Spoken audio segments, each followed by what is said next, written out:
다시 임했습니다. 엘리야에게. 그래서 세 가지를 하라고 하나님께서 명령하시지요. 그게 첫 번째는 하사엘, 아람왕 하사엘에게 기름을 부어서 왕이 되게 하고, 또 예후에게 기름을 부어서 이스라엘의 왕이 되게 하고, 그리고 엘리사에게 기름을 부어서 엘리야 다음 때 선지자로 세우라 라고 하나님이 명하십니다. 이것이 이제 비전과 같이 다시 우리 엘리야에게 주어진 것이죠. 그래서 분명하게 하나님은 이 세 사람을 일으켜서 이스라엘의 우상 숭배를 척결하시고 하나님 나라를 다시 세우시겠다는 약속입니다.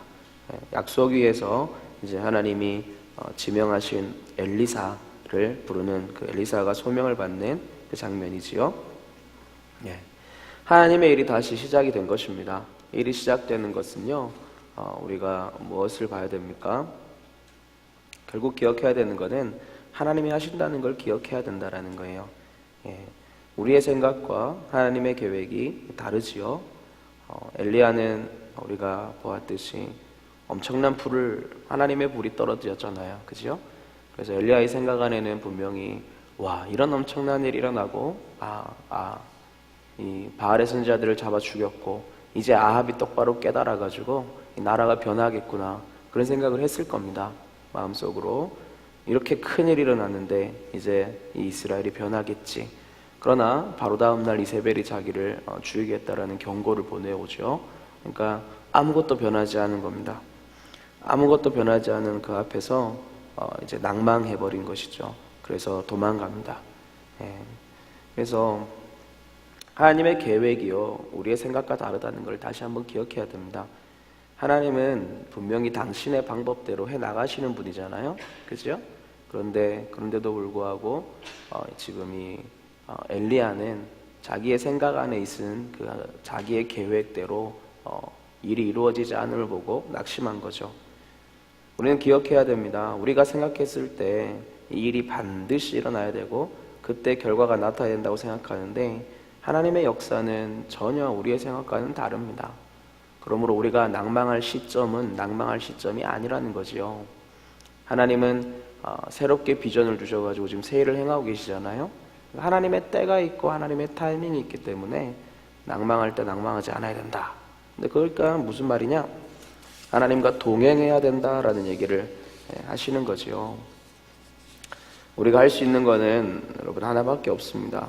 다른 게 아니고 하나님 나라를 이룬다는 건 하나님과의 동행입니다. 동행, 하나님과의 함께함.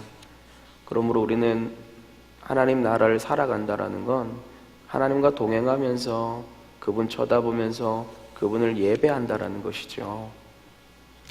그것으로 족한 것입니다. 근데 지금 엘리야는 그 이상을 생각한 거죠. 내가 생각하는 결과물이 꼭 이루어져야 무언가 될 줄로 생각했는데 그것이 아니라 하나님의 생각, 우리는 그 일이 이루어지기를 바라면서 다만 주님의 마음을 같이 품어가면서 그리고 주님이 하라고 하시는 것을 해 나가는 것이지, 물론 영혼을 향한 간절한 마음이 있어야 되고 주님의 마음을 똑같이 품어야 됩니다. 그러나 결과물이 나타나는 건 하나님이 하시는 것이기 때문에 나는 하나님을 경배하고 기뻐하고 찬양하고 함께 동행하면 된다라는 거죠. 근데 이제 우리의 생각은 이제 자꾸 그런 거예요. 저 정도 사람이면 다 이루어졌네. 저 사람이면 되겠다. 또는 저 사람은 절대로 안 되겠다. 우리의 판단이라는 거죠. 그렇게 절대로 이루어지는 게 아니라는 겁니다. 사람이 영원히 구원받는 것은 하나님의 때에 구원받잖아요. 그 하나님의 때가 돼야 되는 거예요. 그 하나님의 때가 저 사람에게 지금 임했을 수도 있고 아니면 나중에 임할 수도 있는 것입니다. 그러니까 우리는 그 때를 내 마음대로 결정하면 안 돼요. 이제 다 됐다 싶은데 안 될 수 있어요.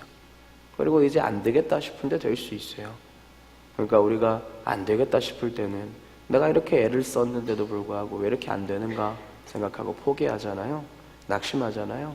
엘리야처럼. 그러나 하나님은 지금 곧 그 일을 어떤 방법으로든 이루실 수 있는 거예요. 사람 하나 마음 바꾸는 거, 나라 하나가 무너지는 것도 하나님은 한 방에 하시는데 사람 하나 마음 못 바꾸겠습니까? 그죠? 그러니까 우리가 중요한 건 일희일비하면 안 된다라는 거예요. 사람의 생각으로 좋을 때 좋아하고 사람의 생각으로 나쁠 때 나빠하고 낭망하는 것, 그거는 하나님 우리에게 원하시는 게 아닙니다. 우리는 우리의 소망을 하나님께 두는 거지요. 그래서 우리는 예배하고 사는 거예요. 하나님과 동행하는 것에 기쁨을 누리면서 살아가야 됩니다. 자꾸 뭔가 결과지향적인 사람이 되면 낙심할 수밖에 없어요. 결과지향적인 사람이 아니라 하나님의 불이 떨어지고 하나님의 능력이 나타나기를 간절히 기도해야 되지만 결국에 하시는 분은 주님이시라는 걸 끝까지 인정해야 된다는 거죠. 그러니까 낙심할 이유가 없어요. 하나님을 기뻐하고 하나님을 아는 자라면 낙심하는 것이 옳지 않습니다. 물론 낙심할 수 있지요. 인간인 이상. 엘리야도 넘어져서 지금 낙심하고 있는데, 근데 엘리야의 사건을 통해서 하나님 우리에게 보여주시는 건 명확하잖아요. 그죠? 그거는 낙심할 일이 아니고 네가 도망칠 일이 아니라는 거예요. 낙심하니까 도망치는 거예요. 당당히 거기서 하나님의 뜻대로 또 살아냈어야 되는데 낙심이 오니까 또 자기의 생각대로 회피하고 도망가는 거죠. 그러니까 이게 여러분 교만한 겁니다. 교만한 거. 엘리야는 자기 앞에 엄청난 불이 떨어지고 기적을 경험한 사람입니다. 스스로 생각하기에 하나님이 일어나야 되는 거지요. 우리 생각에도 그런 거지요. 그런데 아무 일도 일어나지 않는 거예요. 그러나 우리는 알지요. 하나님이 정말 아무런 일도 일으키지 않았는가? 아니에요. 하나님의 계획은 하사엘을 세우고 예후를 세우고 엘리사를 세우는 것이었습니다.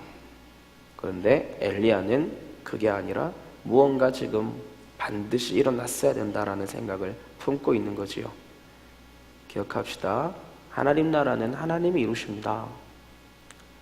하나님 나라는 하나님이 이루시기 때문에 우리가 계속 말씀드리지만 우리는 하나님을 기뻐하고 경배하는 자로 족한 것입니다. 여러분, 이것이 하나님이 우리를 창조한 이유입니다. 하나님께 영광 돌리는 것, 그것이 하나님 우리를 창조한 이유지요. 가장 단순한 하나님께 영광은요, 우리가 하나님을 예배하는 것입니다. 그럼에도 불구하고 하나님을 경배하는 것, 그죠? 그래서 하나님 나라는 하나님이 이루시고 내가 할 역할은 하나밖에 없어요. 하나님 나라 안에서 하나님을 동행하면서 당신을 기뻐하면서 당신과 친밀한 교제를 가지는 것, 당신을 신뢰하면서 맡겨드리는 것. 그렇지 아니할 때 여러분, 내 일이 되고 내 것이 될 때 우리가 낭망하게 됩니다. 그러므로 동행하시고 결과까지도 하나님께 내어 맡기는 여러분 꼭 되시기 바랍니다. 하나님이 가장 좋을 때 내가 기도하는 것 반드시 응답하실 줄로 믿습니다. 끝까지 주님 신뢰하시고 주님 찬양하신 여러분 되십시오. 자, 두 번째 보면은 엘리야의 아가 오늘 엘리사에 가서 겉옷을 던지지요. 그죠? 겉옷을 던져버립니다.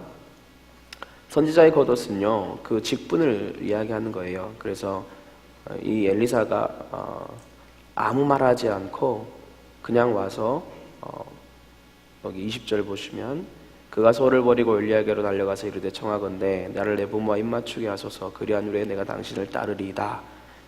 위에 보면 여러분 29절에 엘리야가 엘리사한테 따르란 얘기도 안 했거든요. 그죠? 근데 이 겉옷을 전달했다라는 것 자체가 이 선지자적인 이 사명을 전달해 주는 것으로 다들 알고 있었기 때문에 그때 바로 이제 엘리사는 그것을 취했다라는 거죠. 사명을 감당하기로 선택한 것입니다. 근데 우리가 이게 또 위에 어제 말씀하고 연결이 되어 있지만요, 결국은 일이 이루어지는 것은 뭐냐? 하나님의 말씀이라는 거예요. 말씀대로입니다. 말씀대로. 하나님이 엘리사를 지명하셨고 선택하셨지요. 그러니까 가서 그냥 겉옷을 던졌을 뿐인데, 물론 엘리사가 이것을 알고 있었지만 아무런 다른 이야기 없이, 그리고 자기의 가족을 버린다기보다도 두고, 공경하시는 이 부모님도 두고, 그리고 자기의 이 재산도 두고, 그리고 자기의 삶을 내려놓고, 그리고 와서 따릅니다. 그러니까 하나님의 말씀대로 된다라는 거예요. 하나님이 말씀하시지 않았으면 아무 일도 이루어지지 않습니다. 엘리야가 숨어 있을 때도 마찬가지죠. 강한 바람이 불어서 산이 갈라지는 거고 바위가 쪼개어집니다. 지진이 일어나고 불이 일어납니다. 그런데 그 다음 어디 하나님이 계십니까? 바람에도 지진에도 불에도 계시지 않고 세밀하게 말씀하셨다라는 거죠. 엘리야한테 보여주시는 거예요. 보여주시는 거예요.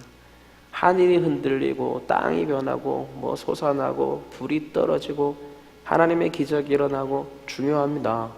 참 중요한데 진짜 사람을 바꾸고 세상을 움직이는 거는 말씀이라는 거예요. 세상을 움직이는 건 말씀입니다. 우리가 이것을 기억해야 됩니다. 우리가 눈으로 보는 기적 중요하지요. 무슨 일이 일어나야 되고 있어야 되고. 그러나 결국에는 그 일 이후에 하나님은 말씀하심으로 사람을 바꾸시는 거예요. 기적이 일어나는 것, 불이 떨어지는 것, 그거 우리가 보면 좋겠지만 그거 보면 뭐합니까? 그러나 그걸 통해서 하나님이 하실 일이 있기 때문에 보고 싶어 하는 거예요. 베드로가 안전뱅이를 일으키고 나서 베드로의 설교로 말미암아 3,000명이 돌아오는 겁니다. 안전뱅이가 일어난 기적이 하나님 나라를 보여주는 증거가 됐지만 실제로는 하나님의 말씀이 성령 안에서 그들의 귓가에 심령에 새겨졌기 때문에 사람이 변하는 거예요. 그럼 핵심은요, 말씀이에요.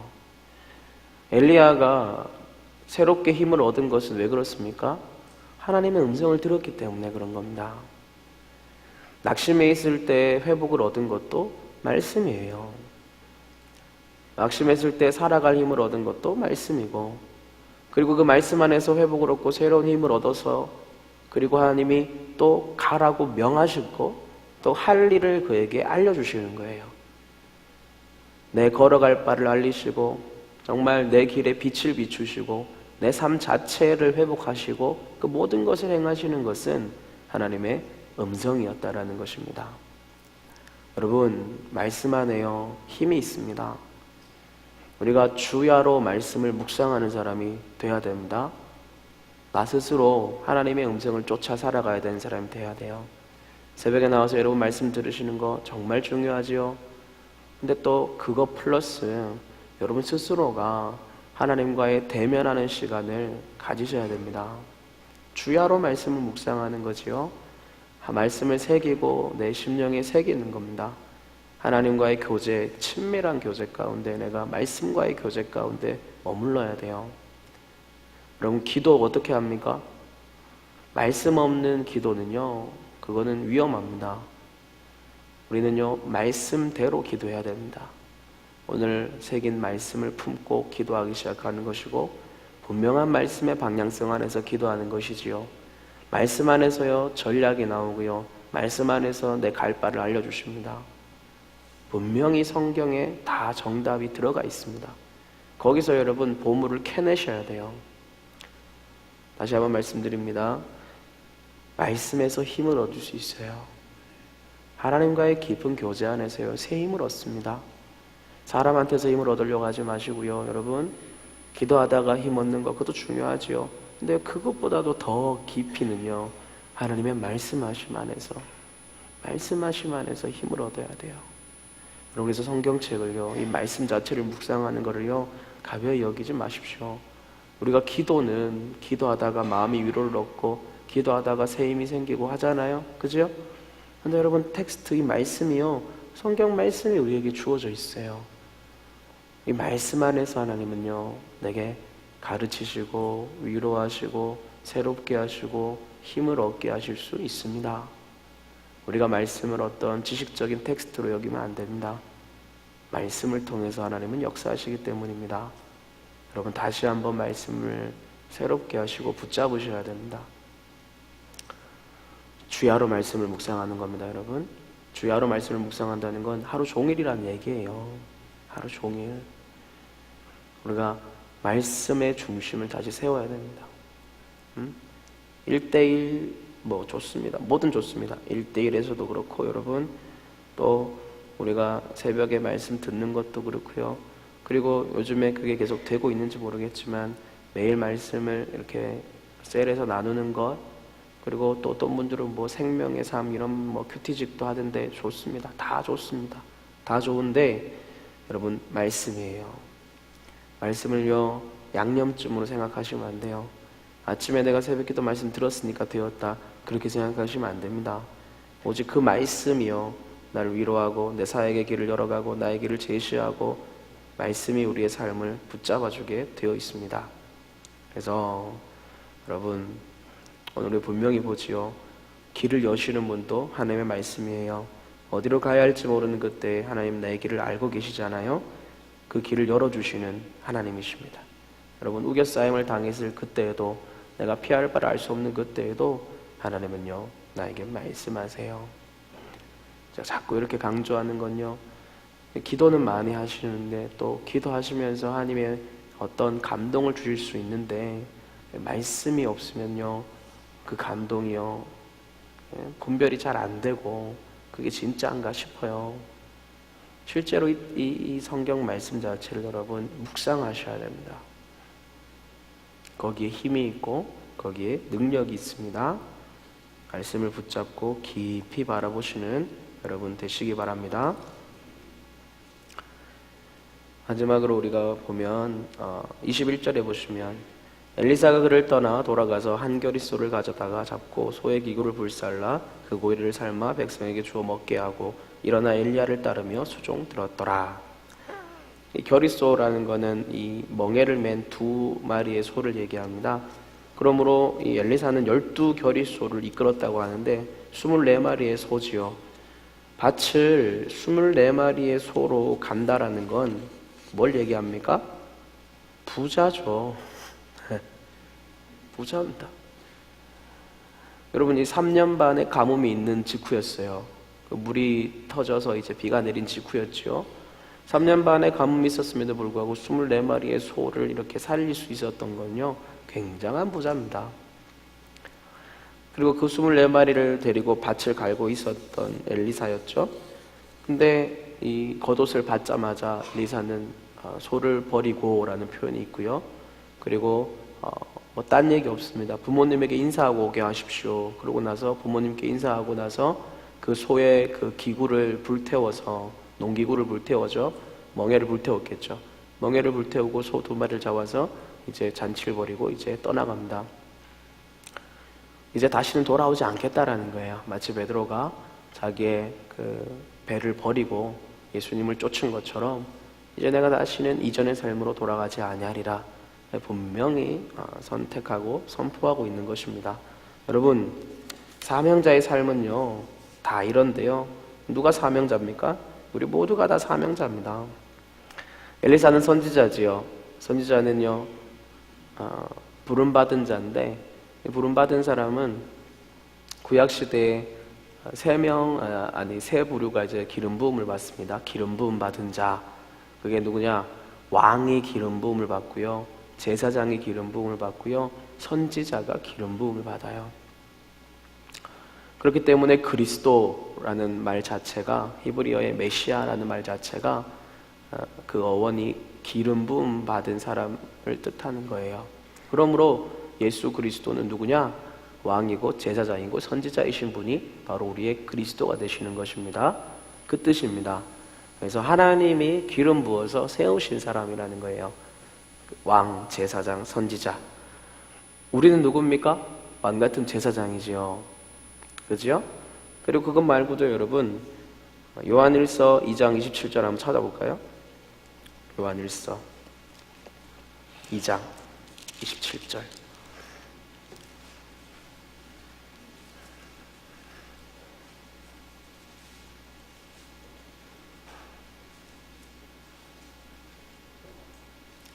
너희는 주께 받은 바 기름 부음이 너희 안에 거하나니 아무도 너희를 가르칠 필요가 없고 오직 그의 기름 부음이 모든 것을 너희에게 가르치고 또 참되고 거짓이 없으니 너희를 가르치신 그대로 주 안에 거하라. 그리고 아까 얘기했지만 베드로서에서는 베드로가 우리에게 얘기하지요. 너희는 왕 같은 제사장이라. 그럼 무엇을 얘기합니까? 우리는요 기름 부음 받은 사람들이에요. 예수 그리스도께서 기름 부음 받으신 분이시고 그리고 그분으로 말미암아 구원을 얻은 우리는요 다 함께 기름 부음 받은 사람입니다. 기름 부음 받았다라는 건 왕, 선지자, 제사장이지요. 무엇입니까? 사명자입니다. 사명자. 여러분, 나는 그 정도의 사람이 아닙니다 한들 그렇게 되는 게 아니에요. 왜냐하면 하나님은 그렇게 우리에게 기름을 부어 놓으셨기 때문입니다. 그지요? 그러므로 우리가 사명자로서 해야 되는 건 뭡니까? 전부 다 버리고 주님 뜻대로 살아가는 겁니다, 여러분. 사역하다가 왜 낭망하고 낙심합니까? 아직 덜 버려서 그런 거예요, 여러분. 내 안에 내가 너무 많이 남아서 그렇습니다. 위에 두 가지 얘기했잖아요. 제가 첫 번째 오늘 얘기한 게 뭡니까? 하나님 나라를 이루려고 하지 마라. 뭐하라? 하나님하고 동행해라. 하나님 나라를 이루는 건 결과론적인 거잖아요. 그죠? 그래서 뭔가를 해내야 된다는 건데 우리는요 뭔가를 해내는 사람이 아니라 우리는 그냥 하나님하고 함께하는 사람입니다. 하나님 나라를 이루는 건 누구다? 하나님이시다. 주일날 얘기한 거잖아요. 하나님 나라는 하나님 거고 나는 하나님 옆에 붙어있는 사람입니다. 그래서 동행해야 되고 또 그러기 위해서 오직 말씀대로 말씀 의지에서 하나님 의지에서 살아가라. 오직 말씀 뜻대로 살아라. 이 근간에는 여러분 뭐가 있습니까? 내 삶이 없다라는 게 여러분 이 근간에 있는 거예요. 이 두 가지가 되려면요 그 근본에는요 내 삶은 더 이상 내 삶이 아니다라는 거예요. 오직 당신과 동행하는 삶, 오직 말씀 의지하는 삶, 그 기본에는요 나는 내가 아니고 나는 하나님의 삶을 살아가는 사람이다. 그래서 나는 내 소명을 위해 나에게 맡기신 하나님의 사명을 위해서 내 삶을 온전히 던지는 자, 그게 엘리사였고 그게 우리가 돼야 되는 것입니다. 우리는요 더 이상 이 땅에 어떠한 것으로 살지 않는 거예요. 내 소유의 것은 없습니다, 여러분. 이제는 전부 다 하나님의 것이고요. 하나님의 선택받은 자로서 하나님 나라 안에 들어간 사람이지요. 이게 얼마나 큰 축복인지 아셔야 돼요. 우리가 예수를 믿음으로 하나님 나라 안에서 이제 살고 있잖아요. 얼마나 큰 축복인지 모릅니다, 여러분. 하나님이 뭐 아무나 불러주십니까? 여러분 특별히 택하셔서 불러주셨는데 여러분 내가 가지고 있는 것 그리고 내 삶 그것을 아직도 붙잡고 있다면 내가 아직 그 나라 안에 온전히 들어가지를 못하는 거예요.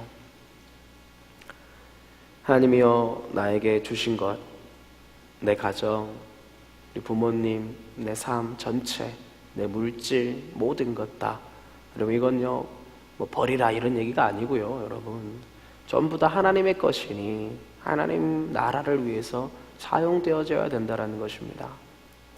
우리의 온전한 초점과 목적은 그 하나님을 위한 것이라는 것이지요. 그 하나님의 영광을 위한 것, 그 모든 것을 위해서 내 삶은 여러분 이제 거기에 온전히 쏟은 바 되었다라는 것입니다. 그래서 내 물질도 내 가정도 주님을 위해 내 자녀도 주님을 위해 전부 우리는 주님의 것이고 다 주님 안에 있다라는 거잖아요. 그렇죠? 그렇게 사셔야 돼요. 엘리사처럼 사셔야 됩니다.